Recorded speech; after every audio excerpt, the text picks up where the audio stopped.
The morning rain hammered against the Victorian windows of Old Bailey, each droplet racing down the glass like tears on ancient cheeks.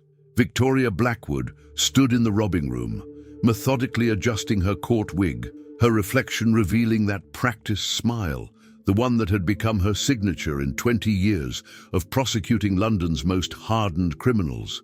At 47, she carried herself with the precision of a Swiss watch, every movement calculated, every word measured.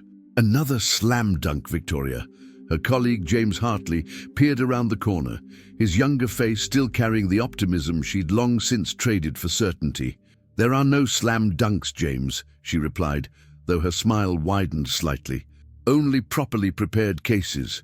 She gathered her files, the weight of them familiar in her manicured hands. The name on the spine read, Crown v. Marcus Thompson. The courthouse corridors echoed with her heels' confident clicks, a rhythm that announced her arrival before she entered any room. Court 3 was already filling. Journalists in the back rows, their notebooks ready, sensing blood in the water. This case had captured the public's attention. A beloved Brixton teacher accused of stealing from the very children he claimed to champion. Marcus Thompson sat at the defendant's table, his shoulders straight despite the weight pressing down on them. His dark suit, clearly his best, showed subtle signs of wear at the elbows. Beside him, his daughters, Amelia, 17, and Sophie, 15, sat in the public gallery, their school uniforms pristine, their faces masks of forced courage. Victoria noticed how Marcus avoided looking back at them, as if his gaze might somehow transfer his shame. "All rise," the clerk announced, and Judge Harrison entered, his presence filling the room like smoke from an old fire. Victoria stood, her smile never wavering, though something flickered in her chest when she caught Marcus wiping his palms on his trousers. A gesture so human, so vulnerable, it almost made her pause. "Your Honor," Victoria began, her voice cutting through the courtroom's tension like a scalpel through skin. "The Crown will demonstrate that Mr. Thompson, while serving as treasurer for the Brixton Community Scholarship Fund, systematically embezzled over $50,000 meant for underprivileged students' education." She moved toward the jury box, 12 faces watching her with the anticipation of theatergoers awaiting the opening act. "This man," she gestured toward Marcus without looking at him, "betrayed the trust of hundreds of families who believed in him, who saw him as a pillar of their community."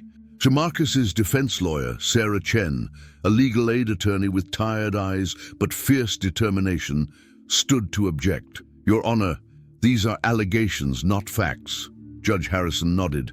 "The jury will remember that the defendant is presumed innocent. Proceed, Ms. Blackwood." Victoria's smile deepened. She opened her folder, revealing bank statements, each page marked with yellow highlights like wounds. "The evidence will show a clear pattern of withdrawals, always just below the amount requiring board approval, always timed before his personal rent was due." In the gallery, Amelia Thompson reached for her sister's hand. Sophie was crying silently, the kind of tears that came from a well too deep for sound. Their father had raised them alone since their mother died of cancer 3 years ago, a detail Victoria had deliberately omitted from her opening. Juries could be swayed by sympathy, and sympathy had no place in justice. "Mr. Thompson wants you to believe he's a hero," Victoria continued, pacing now, her court gown flowing behind her like a cape. "A dedicated teacher who gives his weekends to tutor struggling students, who opens his home for study sessions, who fights for every child's chance at university." She paused, letting the weight of her next words gather. "But heroes don't steal from the very children they claim to protect." Marcus finally looked up, his brown eyes meeting Victoria's blue ones across the courtroom divide. In them, she saw something that made her hesitate for a fraction of a second. Not guilt, not fear, but a profound sadness, as if he were mourning something already lost. "The prosecution calls its first witness," Victoria announced, her voice steady again. "Detective Inspector Robert Crane." As the detective took the stand, his testimony rehearsed and damning, Victoria felt the familiar thrill of a case coming together. each piece of evidence slotted into place like movements in a symphony she conducted. The jury leaned forward, drawn into her narrative, already beginning to see Marcus Thompson not as the respected teacher, but as the criminal she painted him to be. During the lunch recess, Victoria stood at her office window, watching the rain continue its assault on London. Her assistant knocked, entering with a sandwich she wouldn't eat and coffee she would let grow cold. On her desk, a photo of herself at her swearing-in ceremony 20 years ago stared back, a younger woman, fierce with ambition, ready to clean up London's streets, one conviction at a time. Ms. Blackwood, her assistant's voice pulled her back. The Thompson girls are asking to speak with you. Absolutely not, Victoria replied without turning. That would be inappropriate. Sigh, but as she returned to court, she couldn't shake the image of those two girls, holding each other in the gallery, watching their world crumble with each word she spoke. She thought of her own father briefly, a man she hadn't spoken to in 5 years, whose calls she no longer answered. The second day of trial arrived wrapped in unusual October warmth, the kind that made Londoners suspicious, as if nature itself were setting a trap. Victoria arrived early, finding the courthouse still quiet, her footsteps echoing in the marble halls like a countdown. She'd spent the night reviewing every document, every witness statement, building her case into a fortress no defense could breach. In the empty courtroom, she stood where Marcus would soon sit, trying to see the room from his perspective. The royal coat of arms hung above the judge's bench, its motto, Dieu est mon droit, God and my right, seeming to watch her with ancient eyes. She'd stood in this room countless times, but this morning something felt different, like a note slightly off-key in a familiar song. Sarah Chen arrived next, her arms full of folders held together with rubber bands, her budget clear in every detail. She nodded at Victoria, professional courtesy between warriors on opposite sides of justice. Your witness yesterday was compelling, Sarah said, setting down her load with a thud that echoed. The truth usually is, Victoria replied, her smile automatic. Whose truth? Sarah asked, but before Victoria could respond, the doors opened and the day's parade began. Marcus entered with his daughters, who had insisted on coming despite his pleas for them to stay home. Amelia had done Sophie's hair in careful braids, the same way their mother used to, a detail that caught Victoria's eye and lodged there like a splinter. Marcus wore the same suit, but had added a tie that Amelia had clearly chosen, bright blue, hopeful, fighting against the darkness of the situation. The Crown calls Mrs. Patricia Ashwood, Victoria announced once court was in session. The Brixton Community Fund's secretary walked to the stand, her 70-year-old frame moving with the careful dignity of someone who'd lived through enough to know that appearances mattered. She'd volunteered at the fund for 15 years, her retirement spent trying to lift up the neighborhood where she'd raised her own children. Mrs. Ashwood, Victoria began, her voice gentler now, respectful of the woman's age and service. Can you tell the court about the discovery of the missing funds? Patricia's voice trembled slightly. It was during our annual audit. The numbers, they didn't match. £50,000 gone. She looked at Marcus, pain clear in her eyes. I couldn't believe it at first. Marcus had always been so careful with every penny. Did Mr. Thompson have sole access to these accounts? He was the treasurer. We trusted him. The word trusted hung in the air like an accusation. Victoria presented the bank records, each withdrawal highlighted, the dates corresponding with Marcus's signature on the fund's check registry. Can you identify these signatures? That's Marcus's handwriting, Patricia confirmed, though her voice caught. I know it well. He'd leave me notes about the children who needed extra help, always trying to stretch the money further. Sarah Chen stood for cross-examination, her approach careful. Mrs. Ashwood, in 15 years of working with Mr. Thompson, had you ever had reason to doubt his integrity? Never, Patricia admitted. That's what makes this so difficult. The fund's board, it consists of 5 members, correct? Yes, and they all have access to the online banking system. Well, yes, but including Mr. Geoffrey Winters, the chairman. Victoria's attention sharpened. Jeffrey Winters was a successful businessman, a philanthropist whose contribution had started the fund. His name on the case would complicate things. Yes, but Jeffrey would never... Patricia stopped herself, loyalty warring with doubt. Sarah pressed on. Were you aware that Mr. Winters has been experiencing financial difficulties? That his import business declared bankruptcy 6 months ago? Objection, Victoria rose. Relevance goes to alternative theory, Your Honor, Sarah responded. I'll allow it, Judge Harrison ruled. As the morning progressed, Victoria watched Marcus watching his daughters. Sophie had started a homework assignment, trying to maintain normalcy in the chaos. Amelia sat rigid, absorbing every word, her young face aging with each revelation. During a break, Victoria overheard Amelia whisper to her sister, Dad didn't do this, Mum would have known. She always said Dad was the most honest man in London. Their mother, Rebecca Thompson. Victoria had her file too, a nurse at St. Thomas's Hospital who died after a 2-year battle with breast cancer.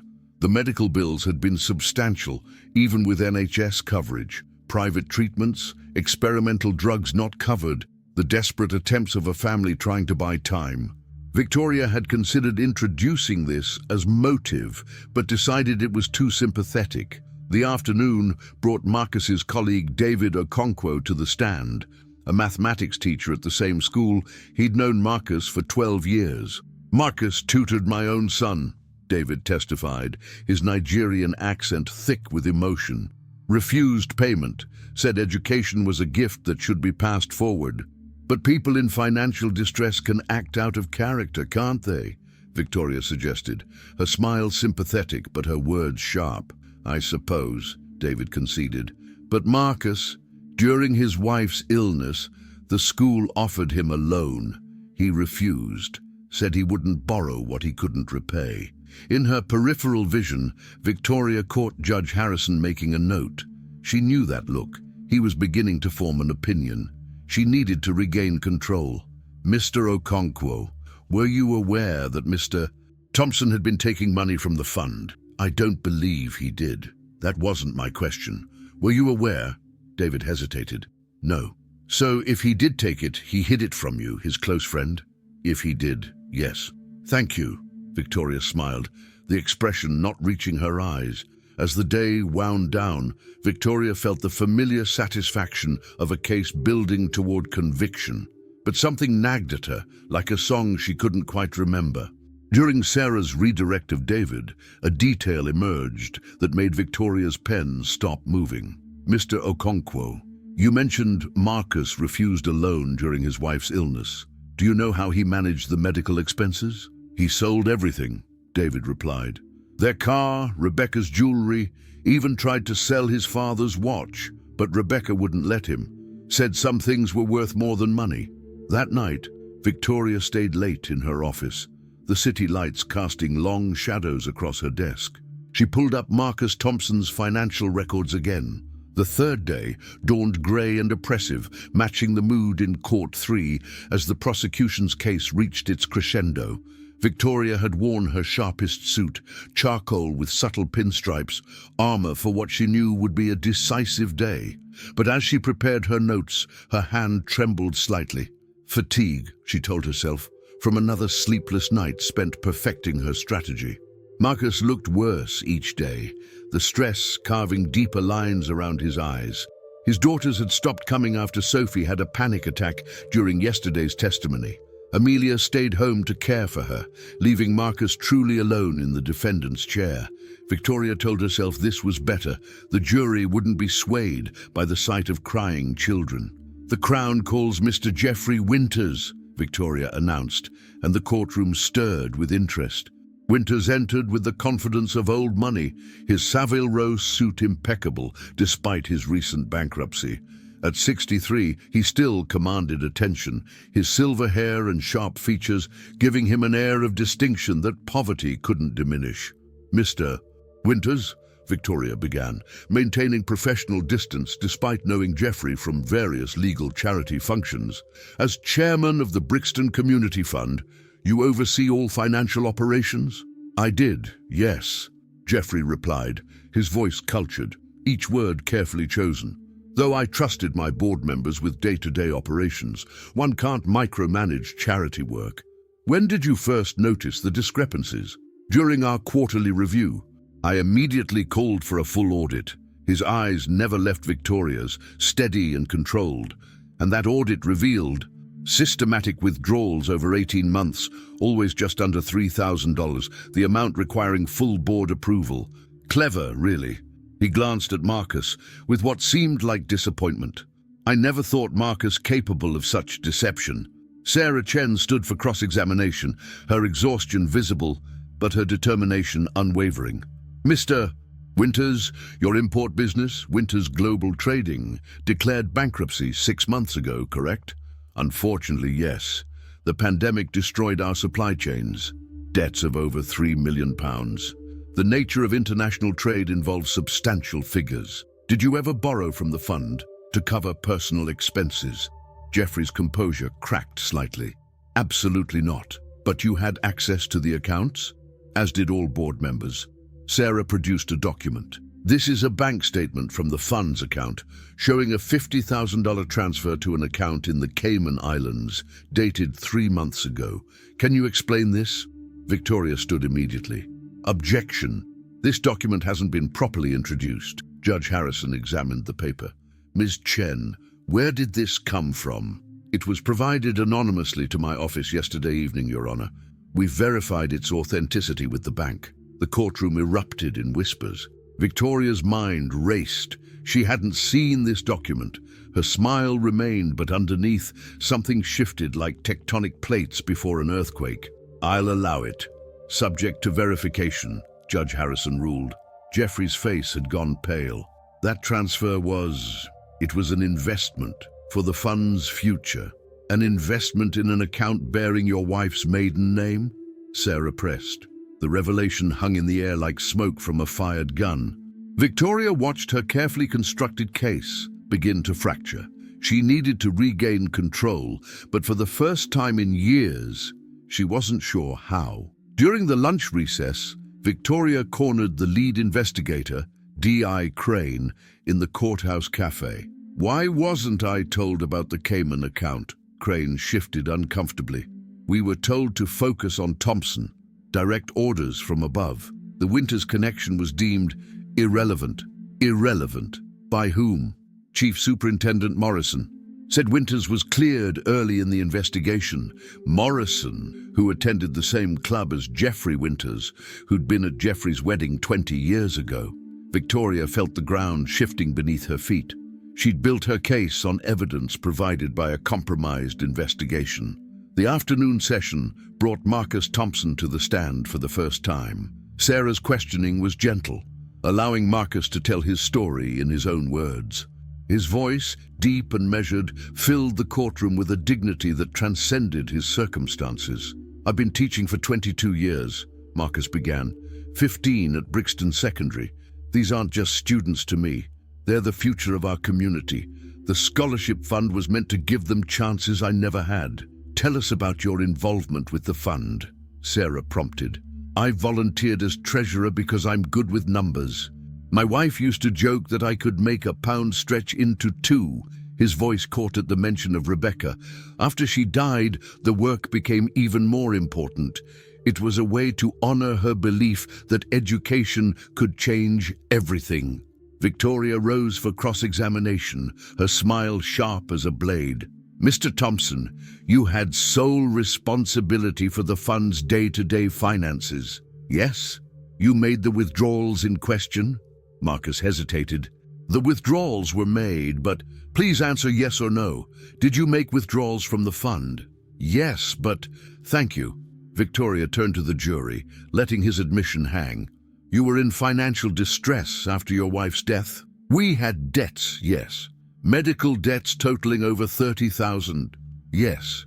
And these withdrawals coincidentally matched your monthly rent payments. The amounts were similar, but yes or no, Mr. Thompson? Sarah objected. Your Honor, the witness should be allowed to explain. Sustained. Mr. Thompson, you may elaborate. Marcus straightened. Yes, the amounts were similar to my rent. but I never took that money. Each withdrawal was authorized by Mr. Winters for what he called administrative expenses. He handled the actual transfers. I only recorded them as directed. Do you have proof of this authorization? Victoria pressed, knowing the answer. It was verbal. Jeffrey said documentation would create unnecessary bureaucracy. How convenient, Victoria's smile widened. So we're to believe that Mr. Winters, a respected businessman and philanthropist, orchestrated this theft and framed you. I don't know what Mr. Winters did or why. I only know I never stole from those children. That evening, Victoria stood in her office as London transformed into a constellation of lights below. Her assistant had left a stack of messages. Reporters wanting statements, her supervisor wanting updates. She ignored them all, instead staring at the case file that had seemed so clear just days ago. A knock interrupted her thoughts. Sarah Chen entered without waiting for permission, looking as exhausted as Victoria felt. "We need to talk," Sarah said, closing the door behind her. "Off the record." Friday arrived with unusual sunshine that seemed to mock the darkness in Court 3. Victoria had barely slept, Sarah Chen's off-the-record conversation echoing in her mind. "Something's wrong with this case, Victoria. We both know it. The question is, what are you going to do about it?" She'd given Sarah no answer, maintaining professional boundaries even as doubt gnawed at her certainty, like rust on iron. Now, standing before the mirror in the robing room, she noticed new lines around her eyes, as if the case were aging her in real time. Her smile, when she attempted it, looked foreign on her face. The courtroom was packed, journalists filling every available seat, sensing the trial's approaching climax. Marcus sat straighter today, as if Sarah's uncovering of the Cayman account had given him hope. But hope, Victoria knew, was a dangerous thing in a courtroom. It made the fall harder. Judge Harrison entered with particular solemnity, his expression suggesting he'd spent his own sleepless night wrestling with the case. "Ms. Blackwood, does the prosecution have any additional witnesses?" "One more, Your Honor. The Crown recalls Mr. Jeffrey Winters." Jeffrey returned to the stand with visible reluctance, his previous confidence replaced by careful calculation. Victoria approached him like a hunter approaching wounded prey, dangerous still but vulnerable. "Mr. Winters, you testified yesterday about the Cayman account. I'd like to clarify some details." "Of course," Jeffrey replied, his fingers drumming silently on his knee, a tell Victoria recognized from countless poker games at legal fundraisers. "The investment you mentioned, can you provide documentation?" "These were preliminary discussions. Documentation would follow once terms were finalized." "I see. And Mrs. Patricia Ashwood, the fund's secretary, was she aware of these investment plans?" "It was to be a surprise, a way to double the fund's impact." Victoria moved closer, her voice dropping to an intimate level that carried throughout the silent courtroom. "Mr. Winters, isn't it true that your bankruptcy left you desperate? That you saw the fund as a temporary loan you'd repay once your fortunes reversed?" "Absolutely not. But you admit to transferring $50,000 to an offshore account without board approval." Jeffrey's jaw tightened. "The board trusted my judgment. The same judgment that led to £3 million in debt?" "Objection!" Sarah stood. "Counsel is badgering the witness." "Sustained," Judge Harrison ruled, though his eyes remained fixed on Jeffrey.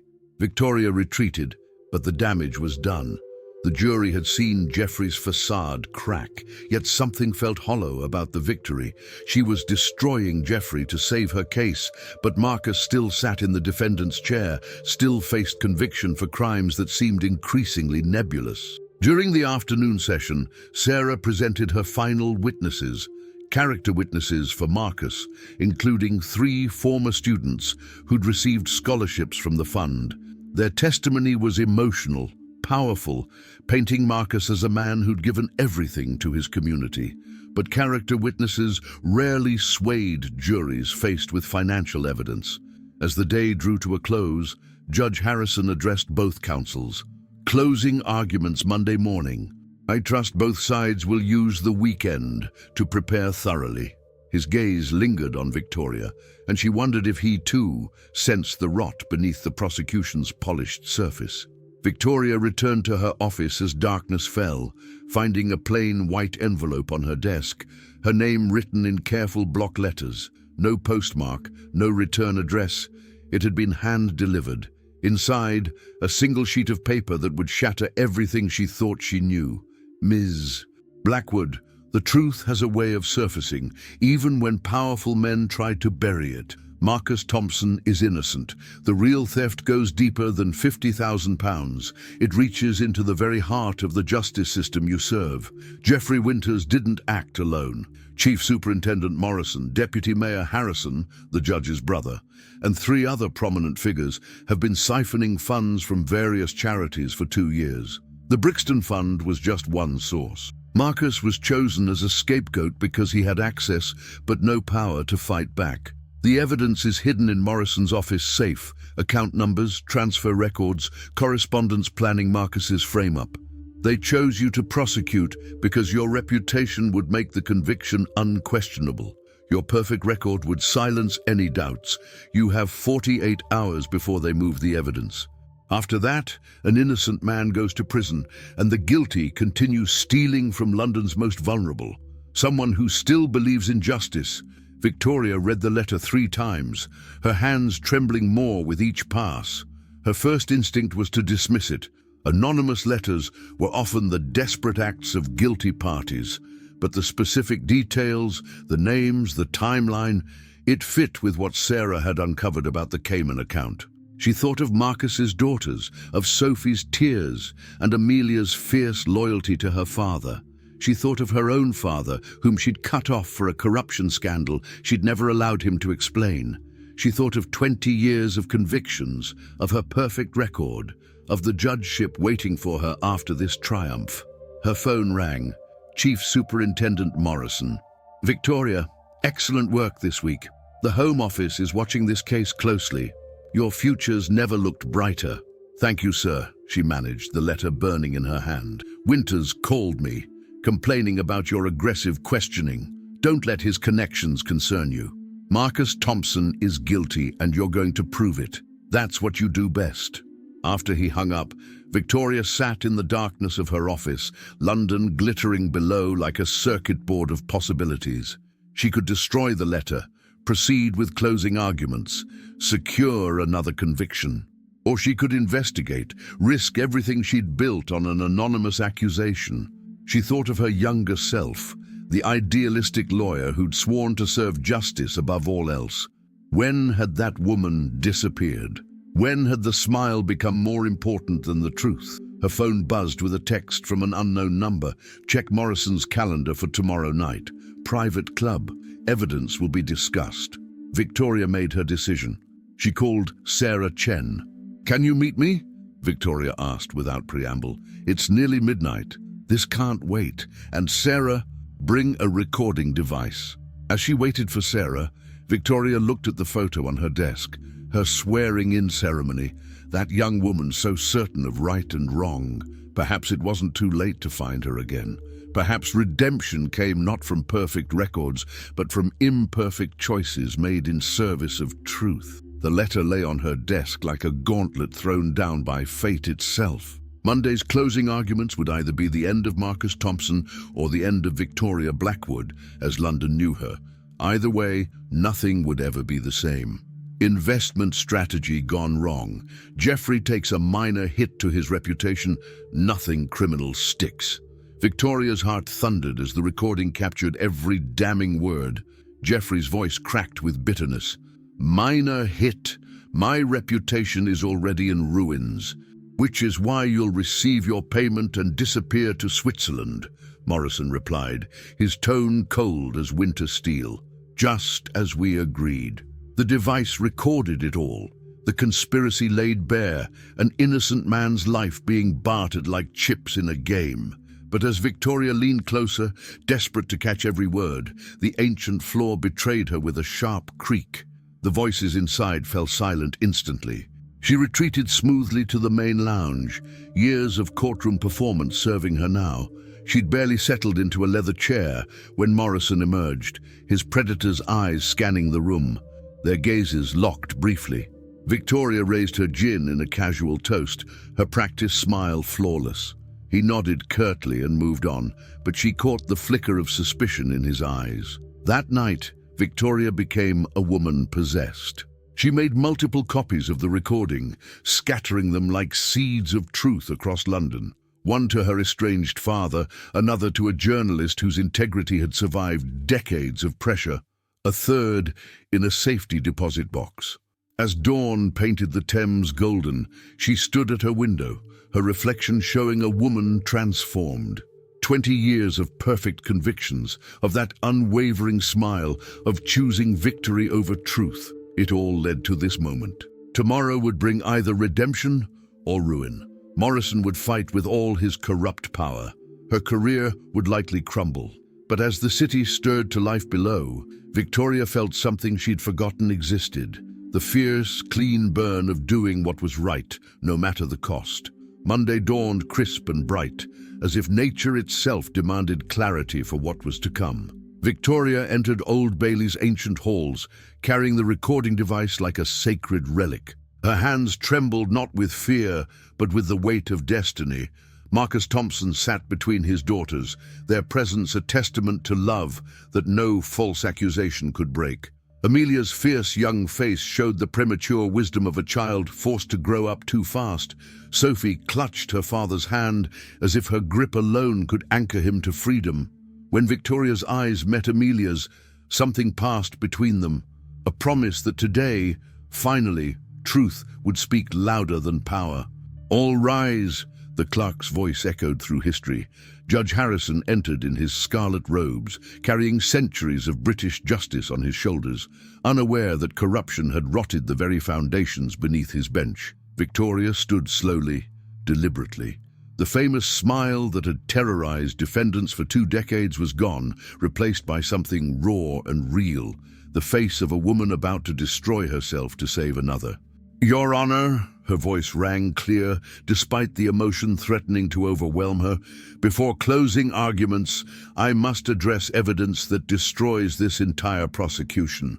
This weekend, I discovered proof that Marcus Thompson is innocent, proof of a conspiracy that reaches into the highest levels of our justice system." She raised the recording device, and the courtroom exploded into chaos. Journalists scrambled for phones. The gallery erupted in shocked whispers. Through it all, Marcus Thompson sat perfectly still, tears streaming down his face as he began to understand that his nightmare might finally end. The recording played like a funeral dirge for corruption. Morrison's voice, Jeffrey's admissions, the casual evil of powerful men destroying an innocent teacher, it all spilled into the courtroom's stunned silence. Judge Harrison, learning his own brother was complicit, removed himself with quiet dignity, his career ending with a whispered, "God forgive us all." When Deputy Judge Williams asked for the jury's verdict, it came swiftly. Not guilty on all charges. Marcus Thompson collapsed into his daughter's arms, their tears mixing in a moment so pure it made hardened court reporters weep. He crossed to Victoria through the chaos, taking her hands in his. "You gave up everything for truth," he whispered. "No," Victoria replied, her first genuine smile in 20 years breaking across her face like dawn. "I finally found what I'd lost, my soul." The price came swiftly, her career destroyed, her reputation in ruins. But as Victoria opened her new practice in Brixton, defending those who couldn't afford justice, she discovered something remarkable. Her father returned to her life, proud of the daughter who'd done what he couldn't. Marcus brought her tea and stories from his classroom. His daughters visited, calling her Aunt Victoria, filling her empty life with laughter. 1 year later, at Marcus's wedding to a fellow teacher who'd supported him through the trial, Victoria gave a toast. "Sometimes we must lose everything we thought mattered to find what truly does." Marcus taught me that justice isn't about winning. It's about truth, even when that truth costs us everything. The London rain had returned, but in that warm hall, filled with the very community she'd once tried to convict, Victoria Blackwood finally understood. She hadn't lost her perfect record. She'd found her perfect moment, the one where she chose redemption over reputation, truth over triumph, and discovered that the smile she wore now, unburdened and real, was worth more than all the victories she'd ever won.